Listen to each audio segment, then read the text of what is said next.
Hello, citizens of Gotham. My name is Graham Owen, and you're watching the Political Vigilante from our road studio. Crazy road studio. I'm having a little juice. We're going to have Ron Placone join us in just a second, ladies and gentlemen, to talk about some stories of the day. And then I'll get into a little Ghislaine Maxwell. But please welcome everybody watching on the CIA Tube and, of course, Facebook Live. Good to see you. And, of course, at rockfin.com/Graham Elwood. Hello, Venetia David and James Root. Hello. A great way to support the show is go to rockfin.com/Graham Elwood, everybody. No government secrets today, and not sure when we'll be back as Lee Camp and Eleanor are in the process of producing a new human being. So I don't know the details of that, but we will get it.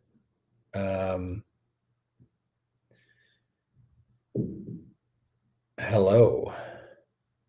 Doing well. Hello. Hope you feel better, Tony DeMeo.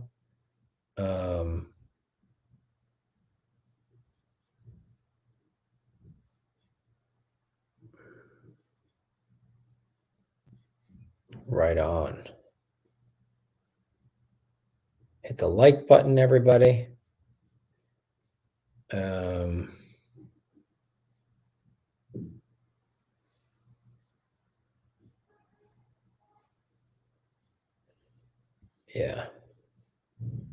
All right. We're already seeing an annoying idiot.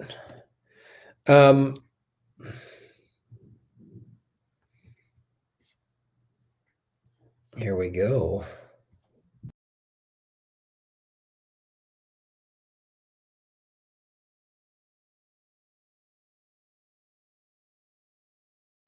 Sorry, it just popped out for a second.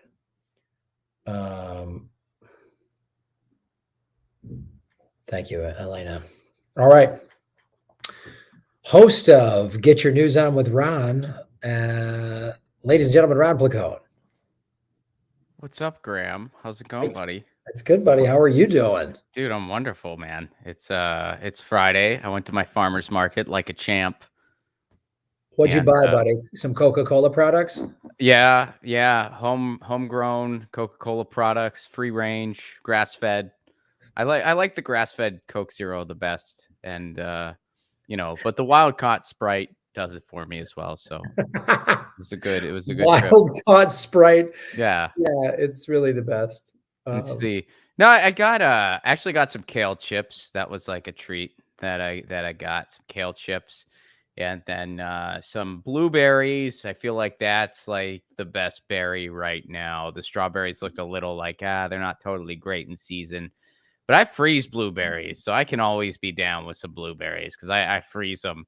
They're nature's candy. They're like little sorbet bites. They're the best. I put them in smoothies, and sometimes I put the frozen ones on some oatmeal, and then the hot water to make the oatmeal all of a sudden brings the blueberries right to the perfect temperature. Yeah, no, man. Frozen blueberries are like the coolest thing. They're so useful in so many ways. So I got some of that, and I got it was a shorter trip today because like the market's been a little slower than usual, I guess, like with the holidays, and it's it's San Pedro. Whenever it gets kind of cold, everyone's like, we're staying in. So, but yeah, I still had a good trip. It was pretty cool. I got some cinnamon almonds as like that was like kind of like the dessert treat that I get. There's this almond stand. Nice, buddy. Well, I'm sorry that the cold, harsh winters of San Pedro are keeping everybody locked in. That's really tough. I'm really sorry. Well, not me. I mean, I grew up in Pennsylvania, so I'm just like, yeah, I could put on a jacket and navigate through this. It's still sunny, folks, but I mean, you know how California is. We're like, it's cold. We don't need produce anymore because it's cold. I'm like, I don't understand how that works, but you got to do what you got to do. Yep. Yeah, that's absolutely true. Well, I wanted to, there's a couple stories I wanted to discuss with you. So I'll just start this segment and bring you in. All right. Sounds good. Support your local farmers market. Yes. And speaking of that, we're going to talk about agriculture as it relates to the Build Back Better Act. Oh, perfect. All right. Yeah. So Cool. we'll get into that in a sec. All right, buddy. I'll bring you out in a second. Whoops. That's not what I You wanted. just want me to do the show? Yeah. Is that cool, Ron? Yeah, I got yeah, to yeah. I'll do it. I be got re- this. The Build I got to Back head Better out. Act is perfect. We're fine. Everything's fine. Go like everything's totally fine now. It's great. Everything's great. We're fine. Good Yep. It's thing great. Everything. he's got this. He's got this. Joe Biden's had our back for 40 years. Why would anything change? He's the best. He's the best, yeah, the crime bill. I mean, he's done everything great. So anyway, all right, let me Everything start this great. again, buddy. Let me start this again. Hold on. All right. Hello, everybody. My name is Graham Elwood, and you are watching the Political Vigilante from our road studio.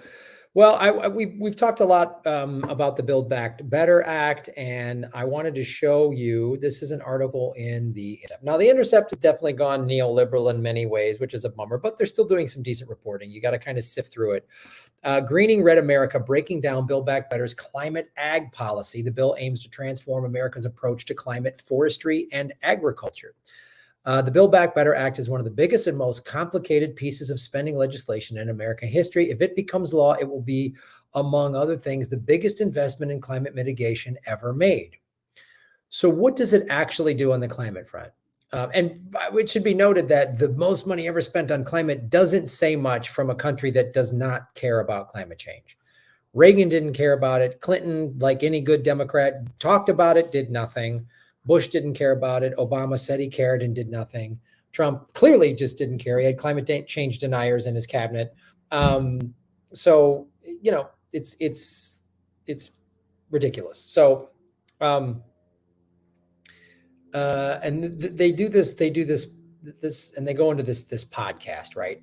And they break it down, which I don't want to listen to this.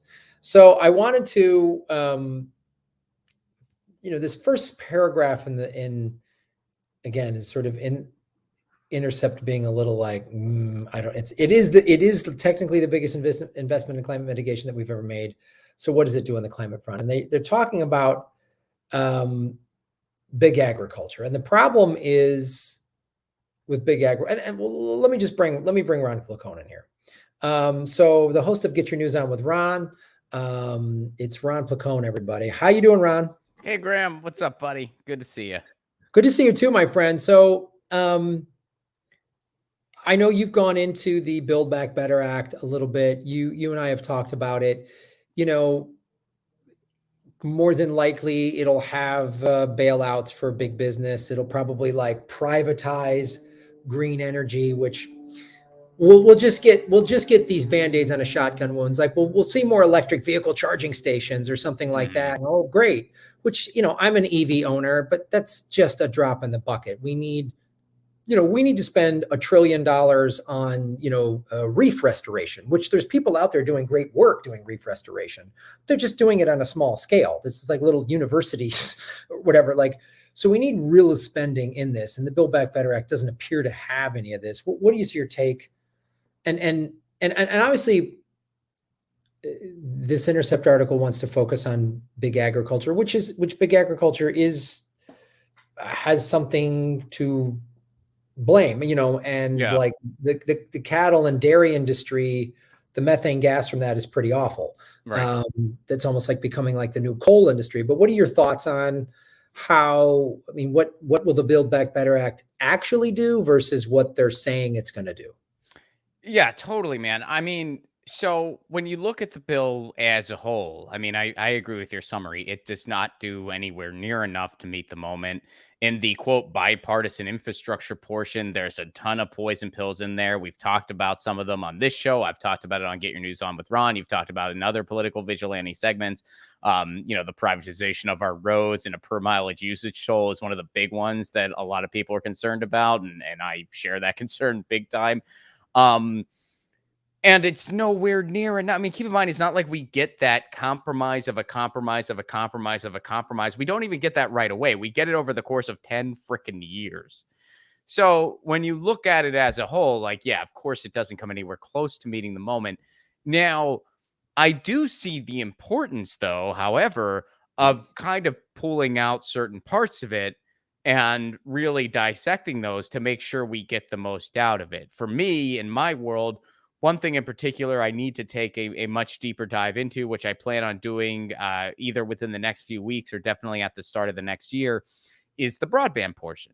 There's a broadband investment they're going to make. Um, I don't think it's quite enough. In fact, I'm pretty confident that it's not. But nonetheless, I want to turn to some of the, municipal broadband advocates, the people who talk to the actual contractors who make this a reality in cities and towns to find out, okay, what is this bill providing and what can we do? Because it's not like a bill passes and it's like, we got it, great, snapped our fingers. It's like, no, we still, as citizens, we also still have a call to make sure that what little good is in there, what little kind of nuggets of, oh, this isn't totally shitty are in there. I mean, honestly, crumbs is a fair way to put it. Crumbs of crumbs, if we're being honest. But to kind of take those crumbs and make sure we get the most out of it. There's still a call to do that, whether it's on broadband or whether it's like different ways of farming and stuff like that. And to get to this topic in particular, this is one of those things, man. I believe, and maybe you agree with this, maybe you don't. I think you probably do, though. People do not emphasize hard enough the importance of eating locally. I know it's not the world's sexiest topic. I know sometimes, like, I'm a cliche of myself talking about farmers, but I don't even have shoes on right now, Graham. I am barefoot talking about farmers markets. Earlier today in the preamble, I was talking about going to my farmers market today, and I was just like, oh, I didn't need granola this time. So I said, I'll take kale chips instead. I get it. I get it. But man, that stuff's important. That stuff's important because factory farming, meat, dairy, and even in some cases, vegetation, it's not the way we should be doing things. It's not good for the climate. When you eat local, when you know where your produce is coming from, and when it's local, if everybody in the world did that to the absolute best of their ability, it would make a huge difference. It really would. Yeah, I mean, and there's a lot to, the big agro farming. Not only do they use pesticides and all that stuff, then there's this whole globalization aspect to it where, like, they're literally, I was at a Costco when I was in Hawaii. I'm at the Costco in Hawaii, and they're selling frozen pineapple chunks that are shipped in from Costa Rica in Hawaii. Like, Like, why do we like do? I'm pretty sure they know how to grow a pineapple in Hawaii. And so it's like, Damn uh, good at it too. it's that kind of insanity that globalization does. And just think of the shipping, the trucks, and all this stuff in this globalization, which really only benefits the billionaire ruling class, the owners. It doesn't benefit the workers. Whereas, again, as you say, shopping locally, especially with produce, does benefit the farmer. You're buying at a farmer, you're buying from the farmer. There's no middleman. They weren't put on a truck, and so it is important, and there are all these things we do. But I want to post this comment that's in the chat because it's something for us to talk about. And if you're watching, please hit the like button, like, share, subscribe in whatever format you're watching in. This is by Sean Moon. Greenwashing and individual lifestyle choices will not save us. Capital must be abolished immediately, and economic central planning, including strict rationing, must be implemented now. Which, this is before we get into the second part of it, of what needs to be implemented. This is true. There's two things that happen that, like, yes, it's great if we all go to farmers markets and you bring a reusable straw, but come on. I mean, this Right. is the climate collapse is an issue that, for better, for worse, the reality is it needs a top-down solution. Like, there's a lot of solutions we can find from grassroots, but I've done a million videos on all these cool projects that scientists in various parts of the world have come up with. Like, they're capturing CO2 in Iceland and they're burying it in these rocks. There's this algae that captures CO2. There's this aloe vera, I'm always pronouncing it incorrectly, but mineral that you can put on the beaches. It captures the CO2 and buries it under the ocean floor in about 2 years. That's a process that happens naturally over about 1,000 years. So, but all of these projects, and again, as I said at the top, like reef restoration, all of these projects need big funding. I mean, we need to spend trillions of dollars on this. And so it's a little like typical of capitalism of it's like, hey, consumer, this is your fault. You should have bought more recycled products. It's like, no. Right. Come on. If we all did it, yes, you're right. And I agree with that if we all did it. But well, and I wasn't, I mean, I take Sean's point, and I think he makes an excellent point. And I certainly, if I was not trying to imply that if we just all bought kale chips on Friday, we'd all be fine. I don't know why you guys just come with me next time. We can all live in the same neighborhood. We'll be good. We solved it. Like, I wasn't trying to give that impression. And if I, if I did, I apologize. I mean, I was tongue in cheek making fun of myself, but like, well, climate change is your fault. I mean, that's the point of this segment is Ron Placone is to blame for climate change. I'm the guy. But no, I think that, that is an excellent point. A top-down solution is 100% necessary. Absolutely. These individual lifestyle choices that we make, if we don't have true systemic change, they're just going to be for naught. They're just going to be drops in the bucket. Absolutely. The one thing I would say, just for conversation's sake, and I know this is not what you're implying, and I don't believe this is what Sean's implying either, but, sometimes people take that into the realm as an excuse to do nothing. And that's where, like, well, two things can be true at the same time. Yes, we need true systemic change. Yes, we need some top-down solutions. But as individuals, we're not completely powerless. And there's certainly, a call to action on our part too. And, when we do make these choices, well, that can kind of really demand the type of systemic change that we need. I'm not saying that's the only thing, but again, I think that there's not one solution necessarily. There's a combination of them. A lot of them do involve top-down interference, like top-down involvement. But some of it are things that we can do. So, it's one of those things like, yes, recognize, like, keep it in perspective, but don't use that as a reason to do nothing either. And I think it's going to take everything. I mean, technology is going to be part of the solution, but it's not going to be the whole solution when these people are just like, eventually we'll just take all the CO2 out and we'll be fine.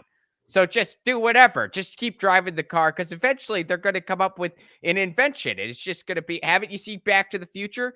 Those people, and there are people that sound as ridiculous as what I just did. And those people, however, the people who think that technology will have no part in the solution whatsoever, well, I don't agree with them either. I think it's going to be part of the solution. It's not going to be all of it. It's going to be part of it. I think that our lifestyles are going to have to change a lot. I think that, we're going to have some true scientific advancements, which kind of bleeds into technology as well. It's all part of the solution. I don't think that we're going to live like Amish people. That's not going to happen. There's going to be transportation solutions that meet the moment. So, I hate to say all of the above because we know how that has been totally co-opted. And, what that, that's the Obama wink, wink, all of the above means drill, baby, drill. Yeah. But when you say all of the above and you mean renewables, wind, solar, technological advancements, transportation solutions, actual green energy and not the greenwashing bullshit, lifestyle choices, eating locally, supporting locally. When you combine all those things, that's a true solution. And some of it's top down, some of it's not. And as far as I'm concerned, we need all of it. No, it's a good point. I mean, I like I say on my show, vote with your dollars. I'm saying that because not that I don't think capitalism is the main culprit in all of this. I mean, but the reality is, and I'd love to see what Sean and others have suggested of like, we got to get rid of capitalism. You're in the hot seat, Sean. Yeah. Are you ready, buddy? You're on. But it's like, I also understand that, look, we are in a capitalist society right now. So like you say, we there's a million things we need to do. I've been, I bought a hybrid in 2003. I bought an all electric car in 2017. And part of that is as gas prices went up, the more people that bought EVs, now every car company has an EV with a range of anywhere from 250 to 300 miles, which is because the market sort of demanded it. Which is not to say the free market economy can fix everything, but it's sort of the reality in what you're talking about a little bit. This is the reality where we're in right now. So it will take all of these things. I say vote with your dollars. I try to go to farmers markets. I try to impact, and where I spend my money is important just to me, but also it does help. I know how the economy works, and if I support more local farmers, then they're going to do better. And but we need, like you say, we need all of these things. We need a top-down solution. We need more worker cooperatives. We need to, if I'd love to just wake up today and just wave a wand and end capitalism and all of the polluters and the CEOs of all these companies that have extracted, and just plundered this earth for profit. It'd be great to just get rid of them, but we can't right now. So it's important to pay attention to all of the things we can do. You're right, and I agree too, because yes, we need a top-down solution, but then I also hate when it's like, well, so I'm going to do nothing. I really those aren't hate your that. only two choices. No, yeah, It's one of those things. There's a lot of in between recognizing a top down solution is necessary and then being like, well, I'm gonna do fuck all. Like, no, that doesn't mean do fuck all. Like, right. there's I need to turn on these. So the sun went down a little bit and it fucked with my lighting because I also sometimes count on natural lighting in which is very very responsible of me. Well, while you're doing that, I'm going to put this article up there that Kate, our moderator, put up. There's an article about fusion. Fusion reactions generate more energy than absorbed by the fuel. For the first time, a fusion reaction is, and I've talked about this too. I used to be a big like, nope, I don't want nuclear energy. I'm against it. And then I had someone on my show explain to me about the thorium fusion is different and it's the cleaner version. It's of course the version we got rid of, that Nixon got rid of, because it's not the version that can also be used for warheads. So of course we went with the dirty war version. But again, while to kind of play devil's advocate to my own point, and the point that Sean was making is, yes, we need a top-down solution, but also it's where on a local level we can, because I think it's easier to move politics on a local level than a federal level, because the federal level is so bought and paid for. Yeah. The local level kind of is. But as we get more people like Nithya Ramana and Kashrama Sawant on city councils, we can actually get more bills passed and more legislation to help people on a local level. That's why, we've talked about this with recreational marijuana. Like, it's been passed state by state. It'll be federalized eventually. We're hoping this will probably, well, it'd be great if we all got Medicare for all, and we should. We're still in a pandemic, but you and I have discussed, and others in the Medicare for all fight have discussed, that Medicare for all probably is going to go state. Some states going to pass it, probably Washington, because they seem to be the most forward on this, and then other states are going to pass it, and people are going to go, this is be great. And I think that also might, unfortunately, but it's still a strategy. It's not the best one, but it still could move the needle if we do this on a local level. If the state of California says, all right, we're going green, no more, because countries are saying this, India is saying no more gas cars by 2035. Car companies are saying this. Right. I mean, in the same way, like El Salvador is the first country to adopt Bitcoin. Other countries are going to fall. If a state said, we're going completely green, you know what I mean? Like, we're going to do this, and saw the jobs, just in the same way that like recreational marijuana, specifically to Colorado, they've seen an influx in money. They've seen more tax revenue for their schools, and they had like banks dedicated to it and stuff, because like originally like federal funding was difficult because like it was like the first state and it was the only state. So they had to, I mean, they have all kinds of stuff out there because they were just first. Yeah, and I think that might be what it's going to take to deal with this. I mean, and centrists, will say, well, hey, this Build Back Better is better than nothing. It's better than Trump. And I'm saying, well, of course it's better than Trump, but all Trump means is we're not going to die by the year 2045. We're going to die by the year 2050. So yay, Biden. So, so that's That's what I feel about that and the Build Back Better law. Folks, pay attention and follow Ron Placone online at Ron Placone. Um, whoops, Oh, it's my show again. it's Ron's show. It's the I Ron got Placone show. this. It's the Ron Placone hour. Hello, everybody. You're watching The Political Vigilante. My name is Graham Elwood. I'm here with Ron Placone, host of Get Your News On with Ron. Hey, Graham.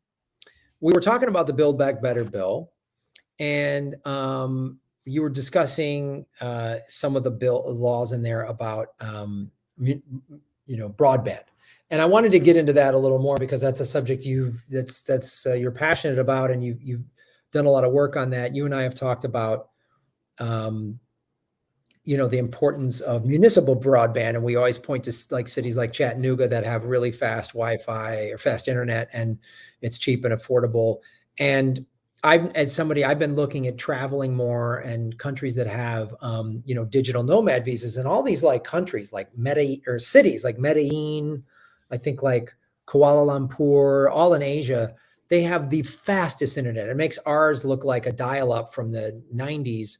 Right. And they're enticing remote workers to work there, or live streamers, whatever. Yeah. And they're already, of course, ahead of America in terms of that. There's a But lot of places that are kind of catching on to that. In Italy, where I got a lot of family, there's a lot of places in Italy that have a declining population, especially like villages that's maybe close to, some of the villages near Rome, all the young people want to go to Rome. So these villages that are these beautiful places, they're kind of getting left behind. So what a lot of them have done is they have wired themselves for what they call it smart working, because my buddy who's actually an expat who lives in Italy told me this. It's kind of funny. Because they don't fricking live to work in places like Italy, like they have a much better work-life balance than we do in the States and in a lot of other places too, even.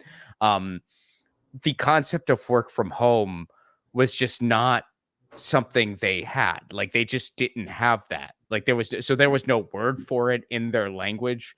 Like, if you said, like, "Lavoro per la casa" or something like that, they wouldn't know what the hell they're like, "What?" So they started calling it smart working.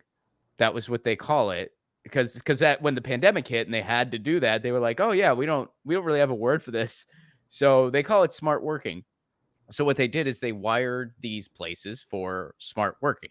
And they're like, we want smart workers. So if make your living online or whatever else, and you just need an internet connection, they want people to come there and work there and live there. And, it's kind of crazy. Like, they'll pay you money if you have a baby. They'll pay you money if you start a business.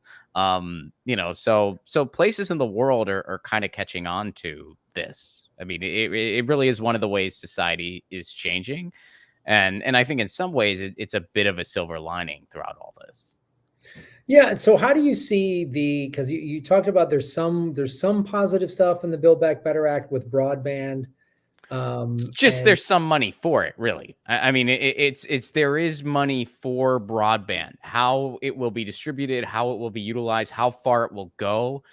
Well, that we have yet to see, because you hope that the right players are involved with it. You hope like organizations like the Electronic Frontier Foundation, like the Institute of Local Self-Reliance, people who have had success in municipal broadband, who get the right people on the job to make this successful. Which, keep in mind, municipal broadband has pretty much a 100% success rate. There have been a few times where cities have completely mishandled their resources and municipal broadband projects have fizzled out and weren't completed. But whenever they're done right, they're funded right, and they're completed, 100% of the time, they offer better internet at a better price than the big cable companies are offering.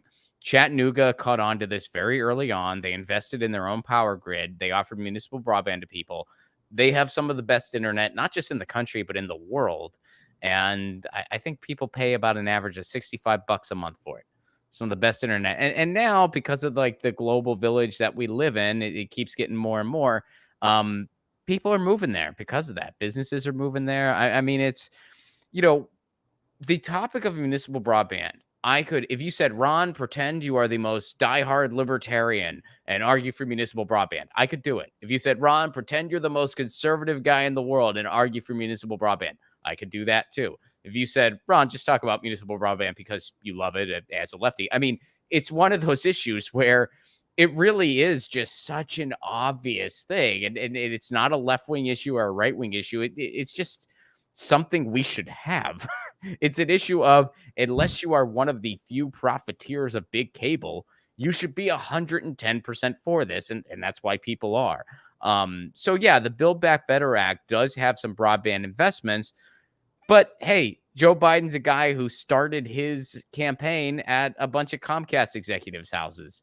You can be sure that big cable has a hand in this. So whenever there is some, crumbs thrown to the plebs, we got to make sure we're using it right. Here in California, a broadband for all bill was signed into law, which was good. It was a good thing. Gavin Newsom signed that bill. That was a good thing. People were pressuring him to sign it, and he did. Great. But now the task becomes, how do we make the most of this? And how can cities get involved? How can places get involved? And you have to be proactive, or it'll just kind of fall by the wayside. Well, yeah, I guess the question is like, the fear is, I mean, obviously, let's hope these groups like the Electronic Frontier Fund get involved. But doesn't it seem like, since this is coming from corporate Democrats and corporate Republicans, that like big tech and the cable companies are going to be all over this broadband thing and try to fuck it up? Oh, totally, man. I mean, yeah, absolutely. And the investment is, the last time I spoke about it, it was with Shahid Buttar, who, like from a tech standpoint can talk to these things way better than I can.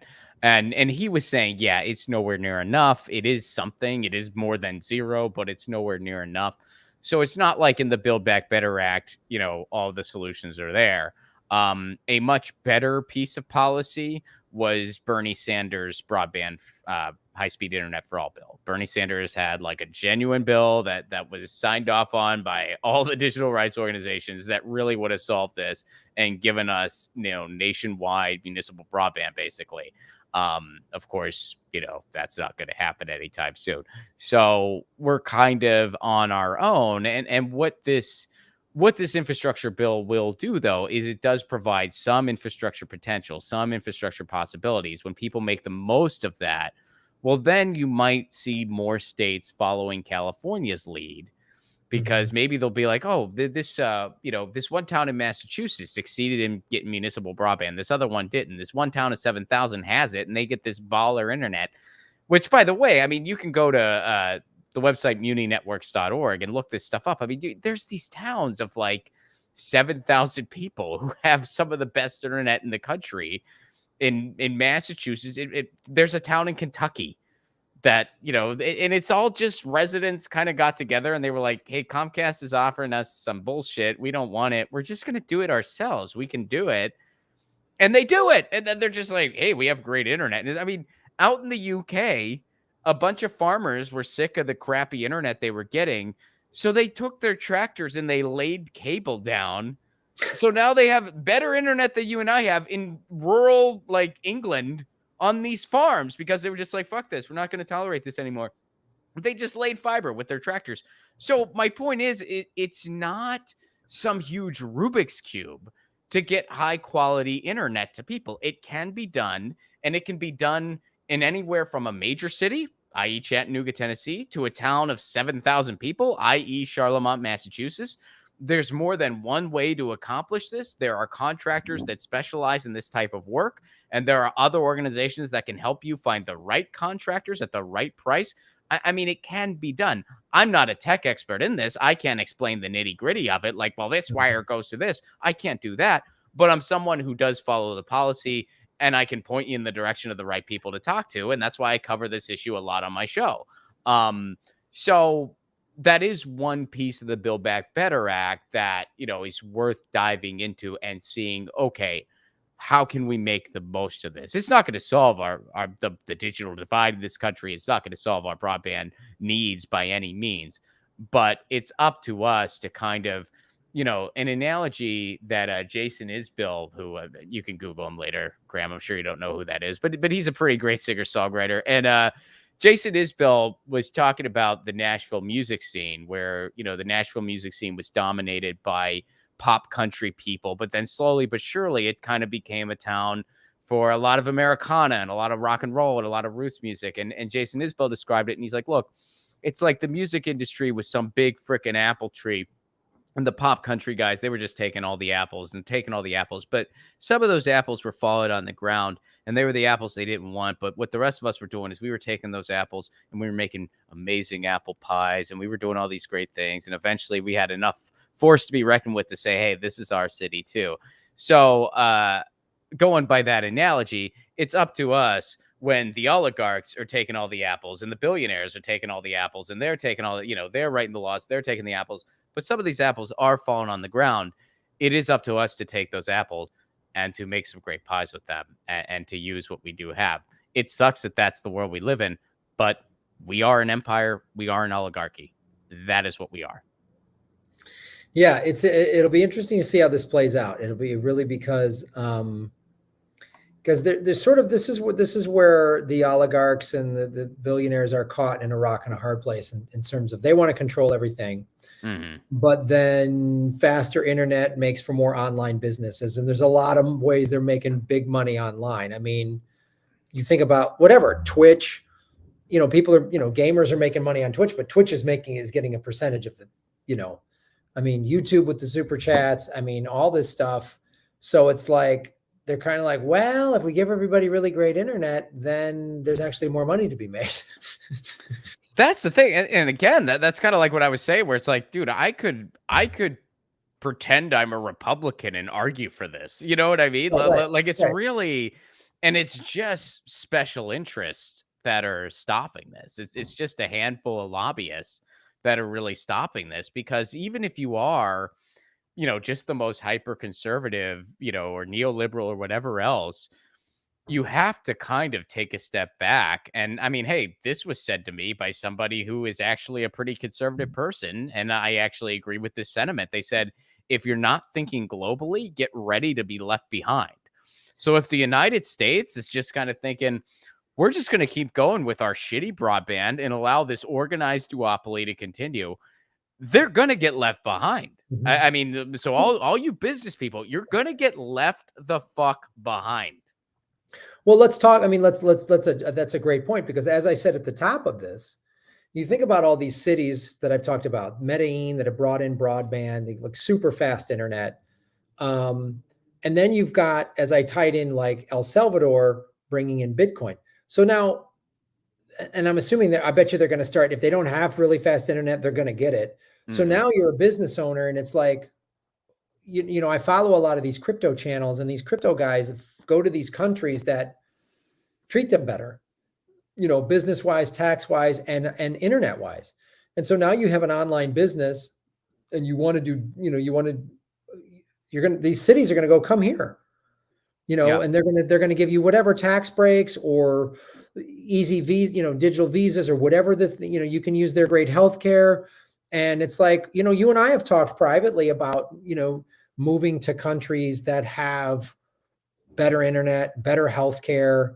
And we're online businessmen, basically. You and I are online entrepreneurs, and we've both done all right with crypto. And we could, like I'm really thinking about taking my business elsewhere. And I'm just a small business owner. Think about the bigger companies with 10 million, 100 million, $1 billion worth of business. And they're going to go, well, the internet in America sucks. They don't want to do crypto. I don't want to, I want to do this. The infrastructure is falling apart. There's gun deaths every day. I'm out. I'm going to take my business elsewhere. I want a fast, educated workforce, and I can't get that here. You know what I mean? Like, everyone's fighting with each other. So they're going to start to see businesses going, bye. I mean, they're going to leave, or they're going to go to emerging markets. So there's going to be a brain drain, Well, and yeah. America's going to get left behind. Yeah, I mean, dude. All right, so I'm in Los Angeles. It is so mind-blowing that the freaking one of the capitals of the world in show business has internet this painfully shitty. Yeah. It's remarkable. I mean, it's mind-blowing. I mean, my internet's not totally terrible, and I pay for it because I have a business account. And if we have municipal broadband, it's amazing. Los Angeles hasn't figured this out yet. Chattanooga, Tennessee has. Right. Los Angeles has not. The city that has where all these streaming services, HBO, Hulu, Netflix, their headquarters are here in Los Angeles. We Right? have crappy internet. Yeah, if it wasn't for like a free and open internet, these places wouldn't even be possible. They wouldn't even exist. And meanwhile, we don't have solid broadband solutions right here, and that's the United States for you. That is and why it's because California is part of the United States, where you have this organized freaking duopoly, and the way these big cable companies work, they lobby hard, and they're going to lobby in places where they can get the most. And in Los Angeles, you think they want to lose that customer base? Hell no, they don't want to lose that customer base. And you bring up things like municipal broadband. And hey, I've done it in two different places. I've done it in San Pedro, the neighborhood I live in now. I've done it in Pasadena, California, where I used to live. In both cases, people looked at me like I was proposing that we all get wings and fly in the air. Like, no, this is a doable freaking thing. And you're the one not being realistic because you think that Sandy, Oregon and Chattanooga, Tennessee, no offense to either of those places. Chattanooga, Tennessee is actually a wonderful place. I've never been to Sandy, Oregon, but I'm sure it's lovely too. I'm not bashing either of those places. I'm just saying, you can't tell me they have some Rubik's Cube that they've solved. They have some golden ticket that a place that has the fifth largest GDP in the goddamn world can't also figure out. This is a deliberate choice, and it's letting a few basically give the rest a lower quality of life because of it. And broadband's just one, for instance, of that. Yeah, and when I talk to like people that have moved, that Americans that have moved abroad, they always just say, "Man, I thought America was so great, and then I left." And it's like I get great internet, the healthcare is great, the public transportation is great, the food is good, the people are nice. Like it's just like, and America thinks it's so awesome, but everyone's going to be leaving. I mean, so especially big business, and what are you going to have left? And nobody wants to work anymore. The big, the mass, what is Well, it people called? want to work. They just want to get paid fairly. Well, yeah. And the And mass people don't want to pay them resignation. fairly. Yeah. And you're seeing, like, I was at a Del Taco and they're offering $21 an hour, and people are still not taking the job because, like, I don't want to do this crap. Like, I don't want to do this crappy work. And then what's happening is you've got a lot of, people through the pandemic decided I don't want to work for whatever reason, or they're a 2-income household and they're like, the second income is just a couple $100s a month more after they pay for childcare. And it's like, well, why don't we just stay home and save some money elsewhere? We can do that. You've got all these not just young people, but I saw it too, just on TikTok, mainly younger people going, well, I can make money on Twitch or TikTok or YouTube. Why should I go flip burgers? Like, why should I work when I can just put out content and get paid for it, and build up my following online? And like, I've seen people do it. And so we're going to need a robust broadband to pay for that. All these online, I mean, the whole world went on Zoom, and a lot of the Zoom meetings, work, whatever, shows, they're going to stay there. It'll be a hybrid world. I mean, there'll still be some, in person, and obviously in person is great, but it's something like you and I have talked about in our live stand-up shows, and our audience has asked for it, of like, and I don't think the comedy clubs have quite caught on to this yet, but like, let's do a live show, sell tickets, and then sell tickets online for their Zoom audience, and instead of 100 people at a comedy club, we've got 5,000 people watching us worldwide, and the fans are getting something great, and everyone's making money. It's like, and you're going to need really fast internet to take on that load of streaming. And dude, how do we not have that? one of my favorite bands, and I have a greater point too, but just as a random aside, since you brought this up, ironically enough, I am attending a virtual concert tonight. One of my favorite bands is a band called The Hold Steady, and they do these series of shows called Massive Nights, and they do it. Their last one is typically in December in the town where they live in. They live in Brooklyn, New York. And they do 3 nights in Brooklyn, New York. Now, they were supposed to do some shows in LA that got pushed back again because of the pandemic, and a couple of their other shows got pushed back 'cause some of the pandemic, some of them happened, and the Brooklyn shows are happening, but because they had to cancel some shows this year, they did, one of the nights they're gonna be streaming it as well. So I did get tickets for tonight to watch it online. I'm not gonna be able to be there physically in Brooklyn, New York, but I am gonna catch it online, and I already got my tickets, because I had my tickets beforehand, so I got my tickets for LA. But so anyway, so to your point, yeah, that is part of the world we live in. But yeah, we were already in a global digital village. It just really got pushed to 11 as a result of the pandemic. And you kind of look at some of the circumstances we were in during the pandemic, and these are circumstances that we should never want to find ourselves in, and we should want to avoid forever. In Philadelphia, Pennsylvania, kids were having to go to school on Zoom. Now, I don't want kids to go to school on Zoom indefinitely, but the idea of online learning is a valuable tool that's certainly going to have a place in our society. And during a pandemic, it was the only tool we had. Now, there were people in areas of Philadelphia that were totally underserved with broadband.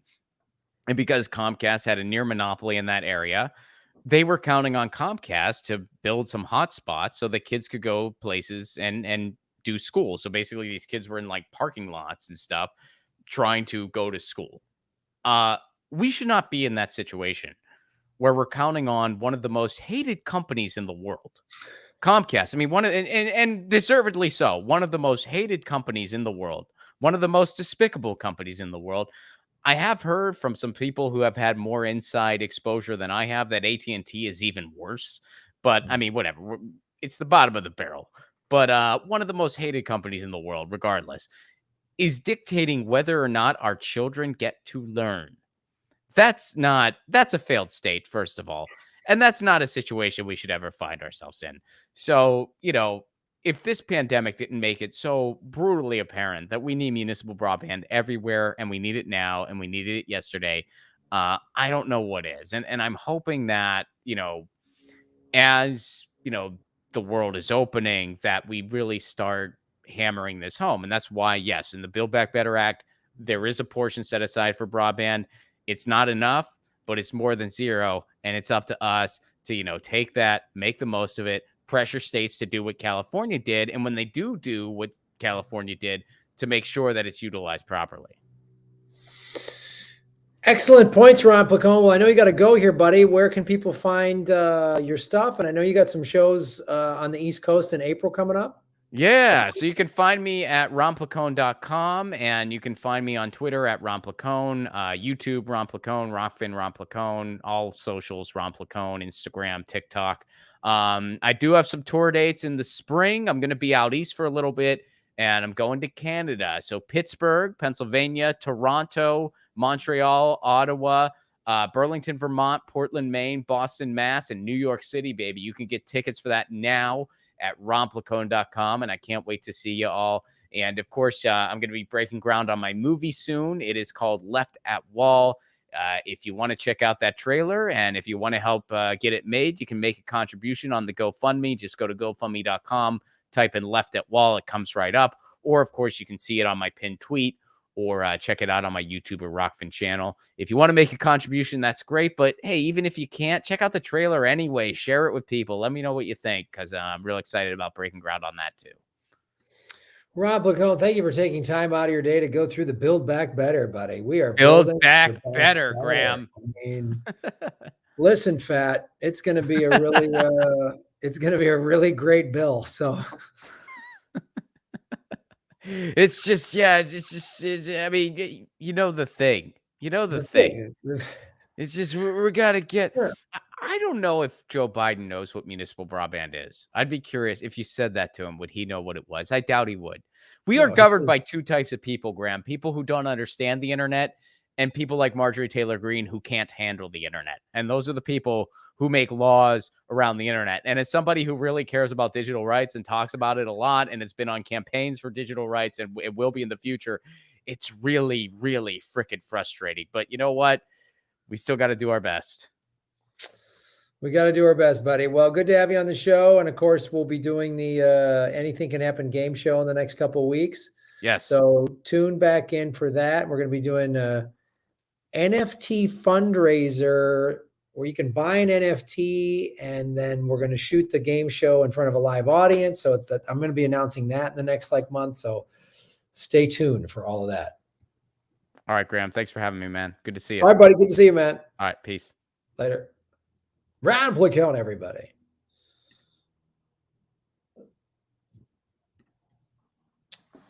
Folks, you can go to rockfin.com/Graham Elwood and support the show like Jen Zellbeck.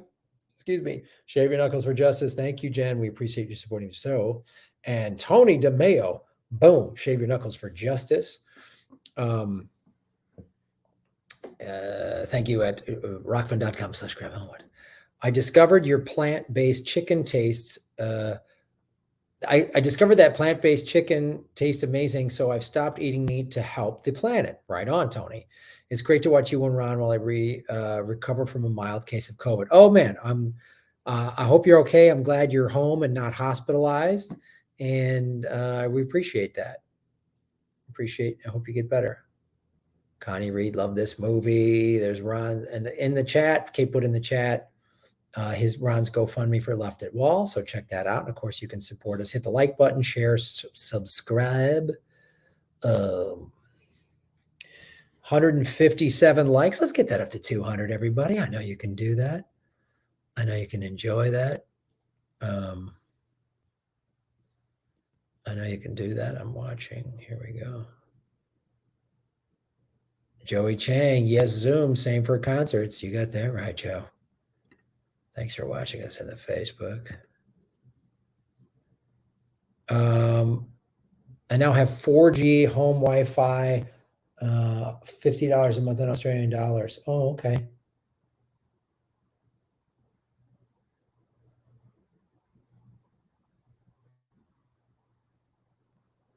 Where is the money button to give 30% to YouTube? I've been demonetized since February, so you cannot do the super chats.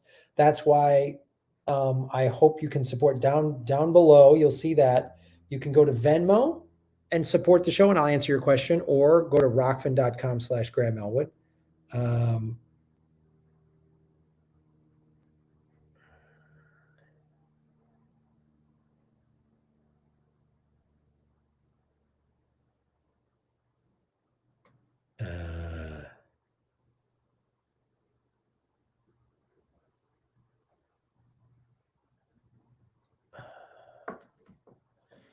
So let me go over there. And of course, follow me on TikTok at Graham Elwood.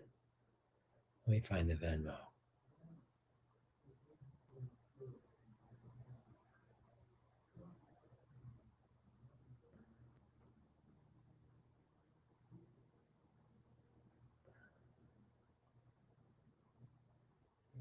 John Skillett, Shave Your Knuckles for Justice. John, thank you for supporting us at Venmo at Graham-Elwood. I very much appreciate that, my friend. Boom, boom, pow.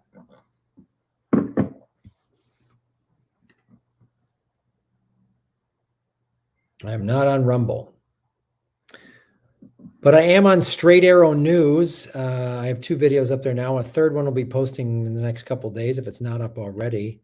Let me just check to see if that's up already. I did a video on Kyle Rittenhouse.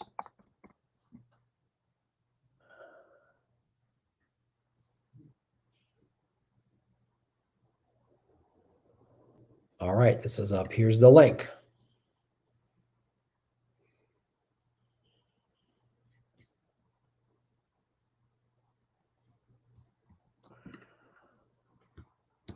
I'm going to put this in the chat.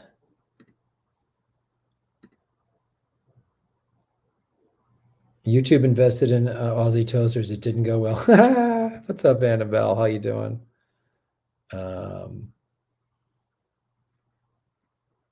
Here's my Straight Arrow News story. Check that out.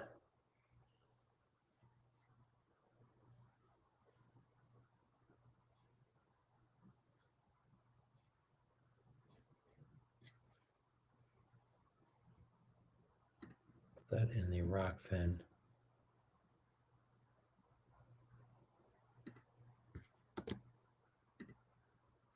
then I'll put this on Twitter as well.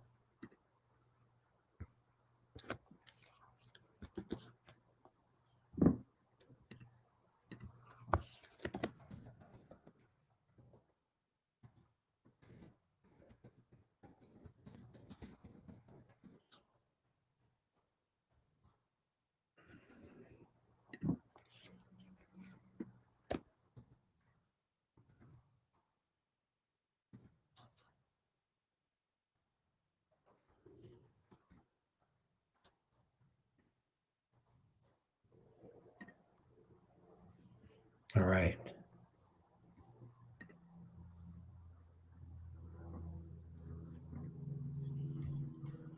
All right.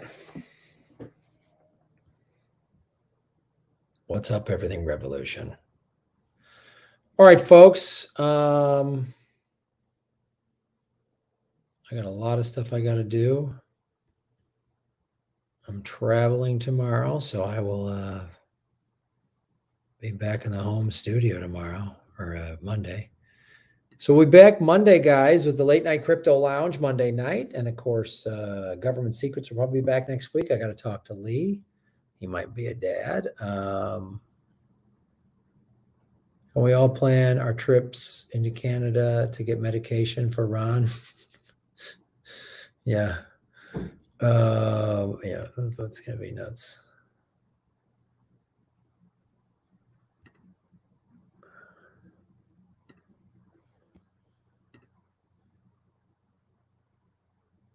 So I'm going to sing a karaoke song, which is always fun to do. I cannot do that on YouTube, so you have to go over to Rockfin. So we're going to be leaving YouTube in a second. So go to Graham Elwood, excuse me, go to rockfin.com/Graham Elwood.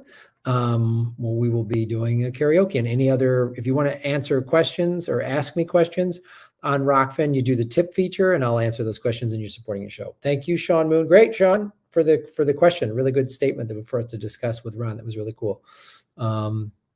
Good discussion, right? Just get talking about finding solutions, finding solutions. I like it.